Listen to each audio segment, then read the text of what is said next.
يا مساء الرضا والفل والجمال عليكم. مين المدير الفني الجديد للنادي الأهلي؟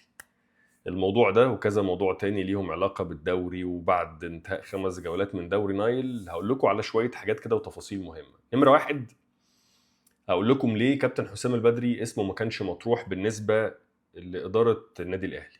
كابتن حسام البدري كفنيا هو واحد من أفضل المديرين الفنيين المصريين اللي موجودين، وليه رصيد كبير مع الأهلي وغير الأهلي. ويمكن كل الناس بتشوف انه لو هتختار مدير فني مصري فانسب واحد اداريا وفنيا هو كابتن حسام البدري، ولكن ابتعاد اسم او عدم طرح اسم كابتن حسام البدري على ترابيزه اجتماعات اداره النادي الاهلي، يمكن هو كان مطروح الاسم على السوشيال ميديا، لكن بالنسبه للاداره الاسم مش مطروح، مش عشان اسباب فنيه زي ما كنت لسه بتكلم، كابتن حسام البدري خارج التقييم يعني، ولكن لاسباب اداريه وانتخابيه، دي اللي عامله بعض العوائق ان كابتن حسام البدري ما يكونش موجود يعني. طب الاسماء التانية مصري؟ لا مصري مفيش، هو خلاص تم الاستقرار على انه هيبقى في جهاز فني مؤقت. كابتن عماد النحاس قائم باعمال المدير الفني مع كابتن وليد صلاح الدين، اللي انا مبسوط جدا جدا جدا جدا بوجوده كمدير كوره النادي الاهلي. يستحق المنصب ده من زمان، عنده خبرات عريضه، واحد من انظف واجمل الشخصيات اللي موجوده في وسط الكوره في مصر. طبعا ده غير ان هو واحد من اهم واجمد اللعيبه اللي جت في تاريخ مصر والنادي الاهلي.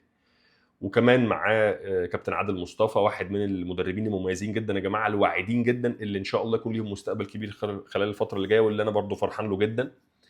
مع الكابتن امير عبد الحميد، فرصه مهمه جدا، فرصه حلوه جدا، شخصيه جميله وحلوه، ربنا يكرمه في مشوار جديد مع النادي الاهلي، واحد من ولاد النادي بياخد فرصه كبيره وفرصه مهمه ان شاء الله يثبت نفسه من خلالها. فده الجهاز الجديد.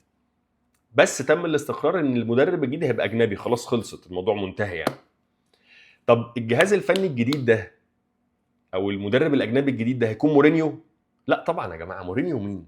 مش تقليلا من الاهلي ولا رفعه في قدر مورينيو، طبعا مورينيو مدرب جامد جدا وعظيم يعني، ولكن الدنيا ما تركبش يعني مورينيو بيشتغل في ليفل معين، ومصر على مدار تاريخها عمرها ما جابت الليفل ده يعني. مصر عمرنا ما جبنا الليفل اللي هو الاي كلاس ده، ما بيجيش عندنا. احنا بنجيب عندنا مثلا ايه اللي هو نمرة واحد في السي كلاس، يعني الفئة الثالثة بنجيب أعلى حاجة فيه. الفئة الكبيرة دي ما جاتش غير في لحظات قليلة جدا، مثلا مارتن يول، زمان فايتسا الألماني، حاجات كده، لكن في العموم احنا بنجيب الفئة الثالثة أعلى حاجة بقى في الفئة الثالثة. كل واحد بقى ونادي وشطارته يجيب الفئة الثالثة اللي تحت خالص، اللي في النص الأعلى حاجة في الفئة الثالثة، لكن احنا ما بنطلعش للسكيل بقى بتاع انشيلوتي ومورينيو والناس دي، ما بنروح وزيدان، ما بنروحش احنا للحته دي، ولا حتى اللي بعديهم على طول. فمورينيو، وكمان مورينيو لو حتى فكر وجه والاهلي هيجيبه فلوس، يعني انت بتتكلم في ارقام مهوله، يعني بتتكلم في 8 9 مليون يورو في السنه، هتدفع منين انت الكلام ده يعني؟ فالقصه بتاعت مورينيو ومن على شاكلته، يعني القطعيه دي بعيده تماما. بس الاهلي عايز يجيب مدير فني جامد، مدير فني اللي هو زي ما قلت لك كده، اللي هو في الفئه الثالثه، بس اعلى حاجه بقى في الفئه الثالثه، اللي هي ممكن مرتبه يوصل ل 200 200 وشويه، 200 وحته الف يورو في الشهر، وده رقم كبير، ما هوش رقم قليل خالص يعني، اعلى رقم ممكن حد يجيب بيه مدير فني في مصر يعني. وكمان الجديد ان القصه مش قصه مدير فني وبس، القصه انه الاهلي ابتدى يغير تفاصيل كتير في الدولاب بتاع اداره كره القدم. يعني كابتن محمد يوسف هيرجع خطوتين لورا، يبقى قاعد بقى بعيد عن الدكه. كابتن وليد صلاح الدين خلاص موجود. اسماء جديده ووشوش جديده ووجوه جديده هتبقى موجوده في الاهلي، ما كانتش موجوده خلال الفترات اللي فاتت، ودي نقطه حلوه جدا ونقطه مهمه جدا جدا جدا، لان الكلام ده ما كانش بيحصل قبل كده. فدي نقطه حلوه.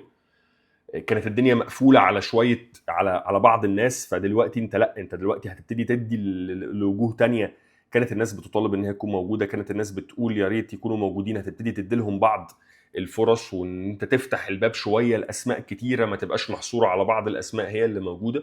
فدي نقطه حلوه جدا، نقطه مميزه جدا، الاهلي هيستفيد منها، لان انت كل ما وسعت القاعده بتاعت الناس اللي بتشتغل والناس الكفء، هيبقى عندك بدل ما انت محصور في اسم واحد ولا اسمين